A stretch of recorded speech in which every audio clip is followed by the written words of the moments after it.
la tensión arterial en sí, sino los valores de tensión arterial según edades. Eso le va a servir sobre todo a quienes manejan divisiones inferiores y chicos para tener un concepto. Bien, ¿cómo interpretar los valores de la presión arterial? ¿Qué es la presión arterial? Acuérdense, es algo fácil de explicar. Es la fuerza o la tensión que ejerce la sangre sobre las paredes de las arterias. Cada vez que pasa la sangre, expande las arterias. ¿Por qué? Porque las arterias son tubos elásticos. Se estiran y se contraen. La toma de la tensión arterial nos da a nosotros muchos datos, sobre todo para tener en cuenta. Y hay algo que es importante, sobre todo hoy, que están todos esos tensiómetros electrónicamente marcados, o sea, que vos lo ponés, lo aplicás y automáticamente te da los valores. ¿Por qué digo es importante? Porque no necesitan perder tiempo, no necesitan a alguien que lo haga, simplemente cada uno lo puede hacer. Y sobre todo cuando hacen actividad física y están solos, se toman la presión durante la actividad física, en cuanto termina la actividad física y a los 3 minutos. Eso le va a dar los tiempos de recuperación. La presión arterial se expresa básicamente con dos números, que son 140-90, por ejemplo. Es un ejemplo, que son milímetros de mercurio. Acuérdense, la tensión arterial o la presión no es 14,9. Si vos tenés 14,9 estás muerto. Es 140-90. Máxima o tensión sistólica es la primera lectura, la que conoce todo el mundo como máxima, ¿no? Por eso lo digo de las dos maneras. Generalmente es la que aparece primero, la de 140 en este caso. Mide la presión máxima con la que la sangre circula por el interior de las arterias y corresponde al momento cuando el corazón está contrayendo y expulsa la sangre. Por eso es sistólica. La mínima o tensión diastólica es la segunda lectura que van a hacer, que en este caso, por ejemplo, del que yo arranqué hablando, es de 90 y corresponde a la presión mínima que la sangre ejerce sobre la pared de las arterias entre un latido y el otro. Corresponde al momento cuando el corazón se relaja. Fíjense que acá tienen un cuadro para tener en cuenta que dice la escala de clasificación. Entonces nosotros sabemos que excelente es cuando la recuperación del paciente es la hipertensión normal. O sea, cuando se recupera enseguida, hipertensión normal. Satisfactoria, cuando la mejoría importante de recuperación del paciente tarda un poquito, hipertensión discreta. Parcialmente satisfactoria, mejoría mínima, recuperación del paciente, hipertensión moderada. Y ahora vamos a llegar a lo que es la insatisfactoria, que es la recuperación del paciente igual o peor que al inicio del tratamiento. Esta es severa o muy severa, puede ser. Entonces, los valores que van a tener acá abajo son más claros. La normal es menos de 140, la sistólica, y menos de 90 la diastólica. Satisfactorio, entre 140 y 159 sistólica y entre 90 y 99 diastólica. Parcialmente insatisfactoria, 160 a 179 y 100 a 109. Severa, 180 a 209 y 110 a 119. Y muy severa, 210 la sistólica o más y 120 o más la diastólica. Tienen todos los valores. Y acá tienen los grados, de acuerdo a las tablas. Entonces ustedes van a tener que una presión sistólica entra en un grado 3 alrededor de los 180. La diastólica, fíjense que ya cuando supera los valores de 110 ya es peligrosa. Lo más importante en estos casos, a pesar de lo que suba la tensión arterial, es que las dos son parejos. Si sube mucho la diastólica y no sube la sistólica, está muy mal. Esta es más peligrosa que la sistólica. Eso para tenerlo en cuenta. Y ahora sí vamos a ver qué pasa con los niños y adolescentes. Los niños entre el 1 y 5 años tienen una presión de aproximadamente 65-95.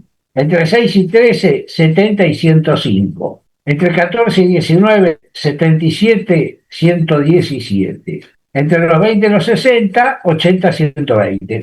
Esos son valores base. De los equipos que se usaban, este era el más seguro de todos. El anaeroide, a mercurio. No se equivocaba nunca. Acá tenemos para tener en cuenta la tensión normal, la hipotensión y la hipertensión. En todo caso, nosotros podemos tener una hipotensión tanto de la sistólica como la diastólica. Lo que pasa es que debe haber una tensión mínima para que la sangre circule. Eso es para tenerlo en cuenta. Por eso habla de hipotensión cuando bajan en esas medidas. Hay muchas personas que son hipotensas, sobre todo las mujeres que suelen estar por debajo de los 120 de sistólica. Una tabla para tener encima es fácil. La óptima es menor a 120 y menor a 80. Normal 120, 129, 80, 84. Normal alta 130, 139. ¿Por qué les marco los valores? Porque en una época acá, en cuanto vos llegabas a 130, ya te hablaban de hipertensión. No es tan así. Después van subiendo los valores, que eso ya lo vimos cuando era grave y severa. Lo que puede pasar también que haya una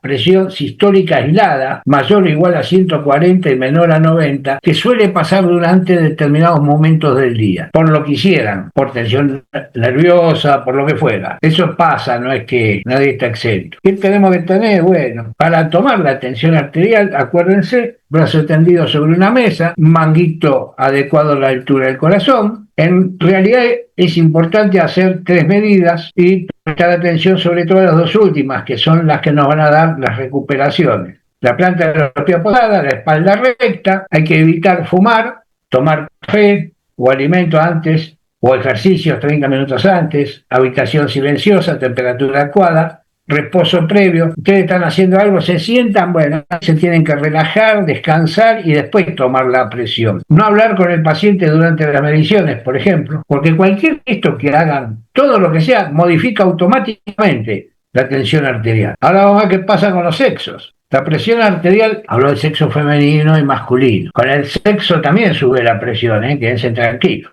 La presión arterial está influenciada por los efectos biológicos de los cromosomas sexuales, las hormonas sexuales y los eventos reproductivos. Las mujeres jóvenes sanas tienen una presión arterial más baja que los hombres, a la misma edad, ¿no? Pero ¿qué pasa? Experimentan un aumento más pronunciado de la presión arterial a partir de la tercera década de vida. O sea, después de los 30 empiezan a subir. Por supuesto que tallan antecedentes familiares, obesidad, consumo elevado de sal, alcohol, tabaco, falta de ejercicio, estrés. Son muchas cosas que pueden modificar la tensión, ¿no? El número de hombres hipertensos es siempre superior al de las mujeres, pero las mujeres antes era menopausia. A partir de la etapa del climaterio, más o menos hacia la quinta década, hacia hasta los 50 años más o menos, la mujer aumenta la prevalencia de hipertensión e incluso supera los varones. La presión arterial en mujeres jóvenes está en el rango normal. La máxima es inferior a 120 milímetros de mercurio y la mínima es menor a 80 milímetros de mercurio. Por eso dije que muchas mujeres tienden a ser hipotensas. No lo voy a reiterar, pero acuérdense que las edades tenían que ver con eso. Recomendaciones para adaptar nuestro estilo de vida. ¿Qué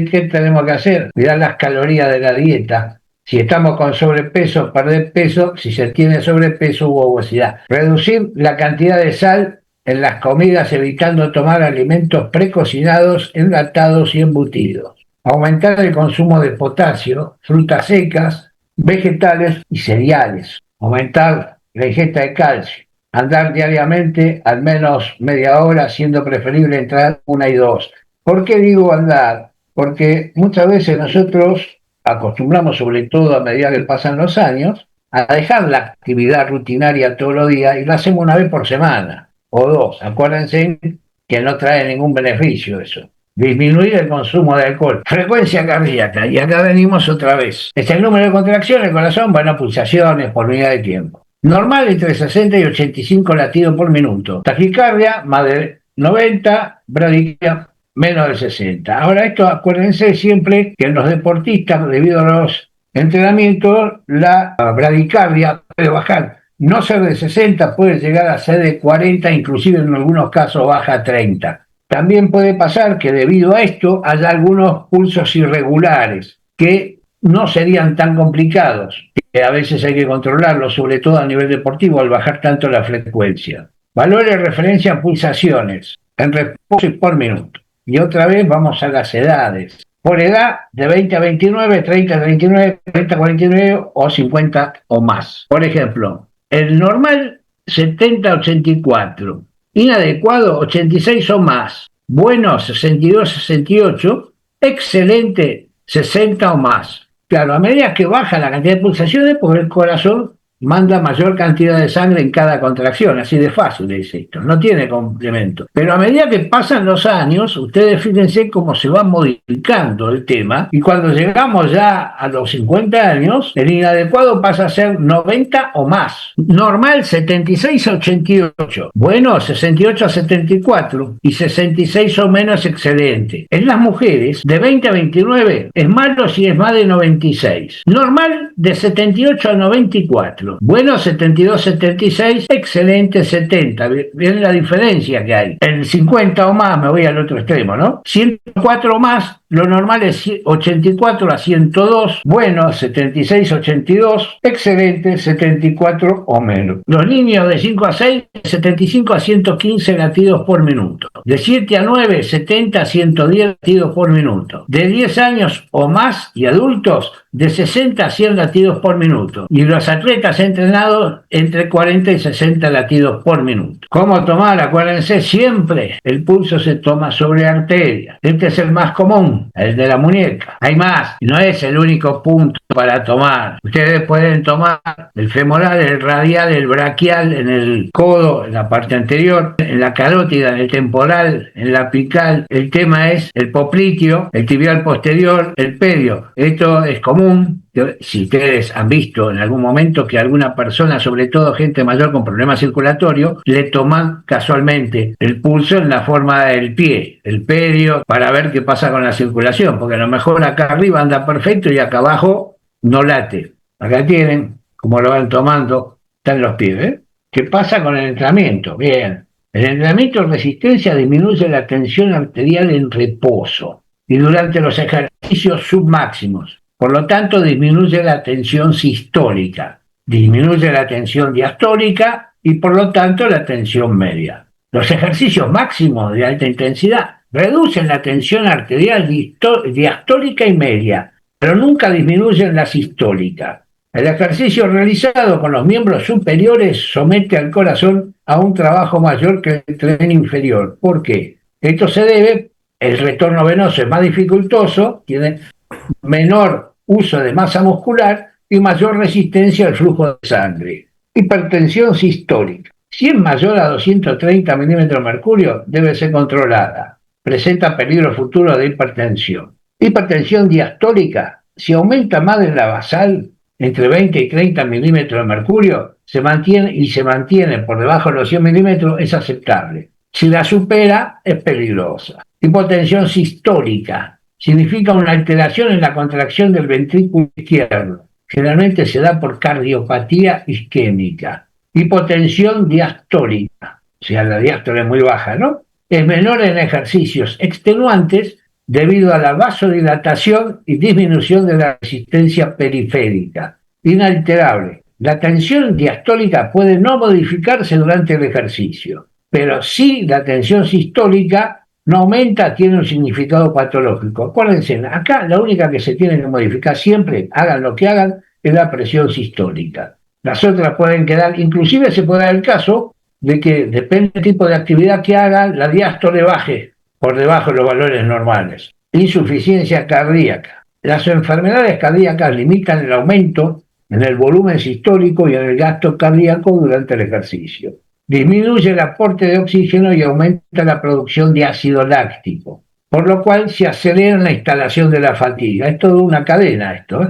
Cuando aumenta en forma demasiado pronunciada y en valores mayores la frecuencia cardíaca, casi seguro estamos en presencia de sujetos con patología isquémica. ¿Por qué isquémica? Porque cada vez acelera más, cada vez apura más, pero la sangre no corre igual, ¿eh? No oxigena de la misma manera. ¿Cuáles son las diferencias de respuesta al ejercicio? Bueno, si aumentamos el ejercicio, aumenta la intensidad, aumenta la frecuencia cardíaca. En los deportistas entrenados, la frecuencia cardíaca aumentada se recupera rápidamente. En los sedentarios, la frecuencia cardíaca aumentada se recupera mucho más lenta. A mayor entrenamiento aeróbico, mayor volumen ventricular izquierdo y más veloz es la recuperación y normalización de la frecuencia cardíaca. ¿Cuáles son los factores externos que nos van a perturbada. A mayor temperatura, mayor es la frecuencia cardíaca. A mayor humedad del aire, mayor es la frecuencia cardíaca. A menos presión atmosférica, hay menor concentración de oxígeno en el aire y hay un aumento de la frecuencia cardíaca. Eso es de la altura, estamos hablando.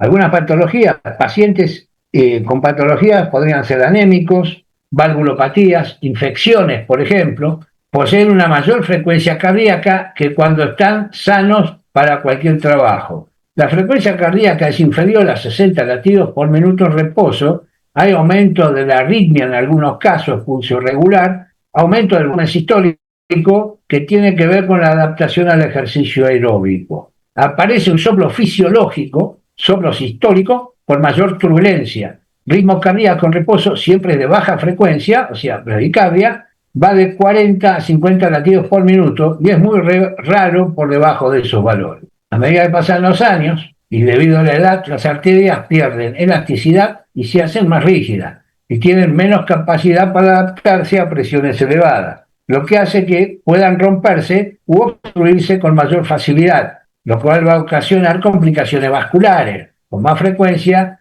que en los hipertensos más jóvenes. Angina de pecho, infarto de miocardio, insuficiencia cardíaca, ictus, accidentes vasculares cerebrales e insuficiencia renal. Los deportistas de alta competición frecuentemente están sometidos a cargas emocionales y físicas que pueden afectar su bienestar, especialmente en lo relativo a la salud de su corazón. Pero eso es importante conocer ciertas recomendaciones acerca de la tensión, como una manera de evitar la ocurrencia de riesgo de eventos cardiovasculares. Lo que debemos saber es que la tensión arterial, si se incrementa con el ejercicio, con cifras en deportistas sanos que puede ser incluso mayor a 200 milímetros de mercurio cuando alcanzaron el esfuerzo máximo. Hallazgo muy habitual cuando realizamos una prueba de esfuerzo. En cambio, la presión diastólica, la baja, oscila muy poco con el deportista, ya que realiza actividades dinámicas aeróbicas. De hecho, un incremento de la presión diastólica durante el ejercicio se puede valorar como respuesta patológica. Cuando el esfuerzo ha sido intenso y han participado numerosos grupos musculares, podemos registrar un descenso de la tensión diastólica, como consecuencia de una disminución de las resistencias vasculares periféricas por dilatación. ¿Qué quiere decir? Cuando ustedes hacen trabajo intenso, las arterias se dilatan, lo cual va a producir que el retorno sea mucho más fácil.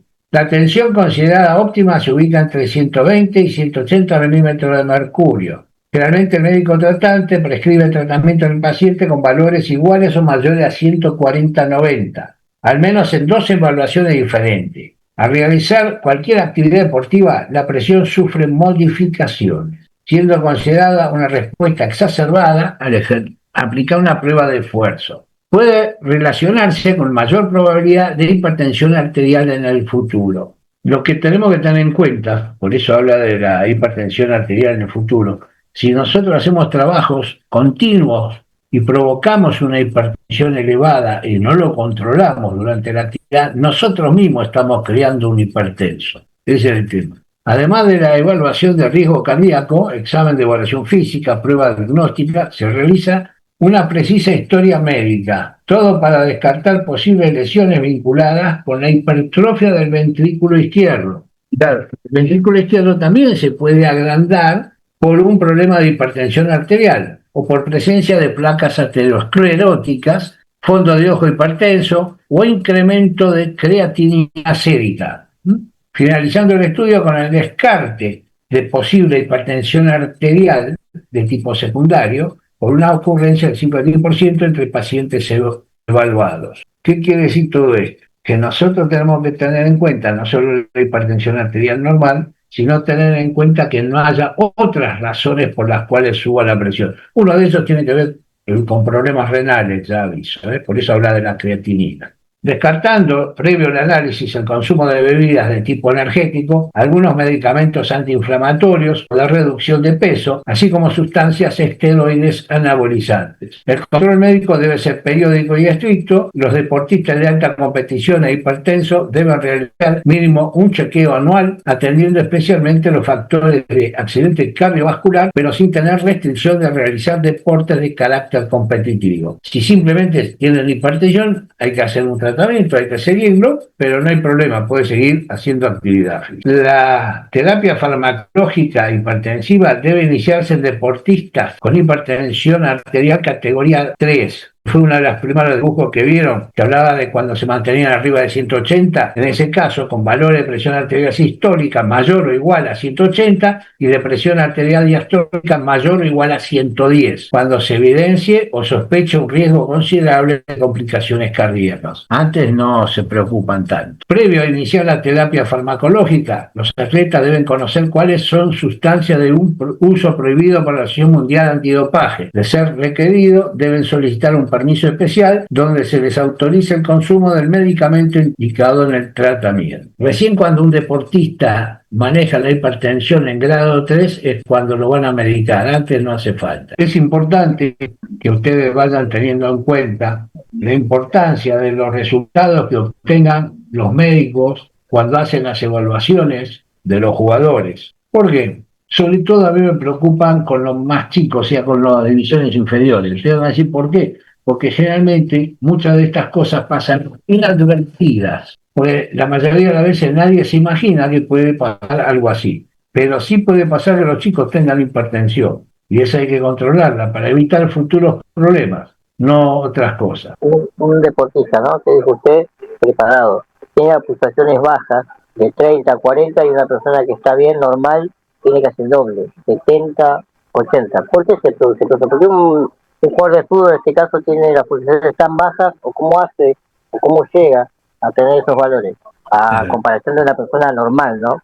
Eso se llama corazón de atleta. El corazón de atleta casualmente es porque se aumenta el volumen de sangre que saca cada vez el ventrículo, se agranda, el músculo se refuerza, lo que hace que la contracción sea más fuerte, más rápida y de mayor cantidad. Entonces, por cada vez que el deportista de alto rendimiento exprime el corazón, no te digo que maneja exactamente el doble que la otra persona, pero casi. Esa es la diferencia. Entonces, como maneja la misma cantidad de sangre, de oxígeno, necesita hacerlo menos veces. Él en una bombeada, por decir, manda 50. Y la otra persona, para mandar esos 50, necesita 2 bombeadas. Eso se logra gracias a la actividad física, fundamentalmente cuando sos muy joven y haces una adaptación primero aeróbica y después anaeróbica. ¿Está bien? La aeróbica va a aumentar el corazón, va a aumentar las paredes, va a aumentar la cantidad de sangre circulante. ¿Y qué va a hacer la anaeróbica? Fortalecer la masa del miocardio. Fortalece el miocardio. Por eso la diferencia. Ahora, ¿qué pasa? Si a mí viene una persona, un deportista de alto rendimiento, con una frecuencia cardíaca de 40 o menos, y te dice, yo me mareo cada tanto, y bueno, tendremos que empezar a pensar bien si hay que no o subir la frecuencia. ¿Por qué? Porque puede ser que llegue un momento que ese caudal de sangre que te manda, siendo tan lento, no te alcanza para oxigenar todo. Puede pasar. El corazón de atleta es fenómeno, pero también tiene sus contradicciones, ¿no? No es que por tener corazón de atleta está todo perfecto, no. Cuando sos joven sí, pero cuando sos viejo, las arterias se endurecen, la sangre no fluye como fluía antes, entonces hay que tener un control, pero es normal, todo es debido al entrenamiento. Si vos haces vida sedentaria únicamente, no podés tener un corazón de atleta, eso es una hipertrofia cardíaca, normal. También puede pasar en algunos casos que tienen un aumento de volumen, pero no de miocardio. Lo que hizo el corazón se estiró, pero no tiene suficiente fuerza como un músculo cardíaco de un atleta. Entonces empiezan los problemas cardíacos. Cada vez que se contrae, por ahí no puede empujar el 100% de la sangre. Empuja un 50%. Por eso vienen los mareos y todo eso, ¿no? De ahí viene la patología, sí señor.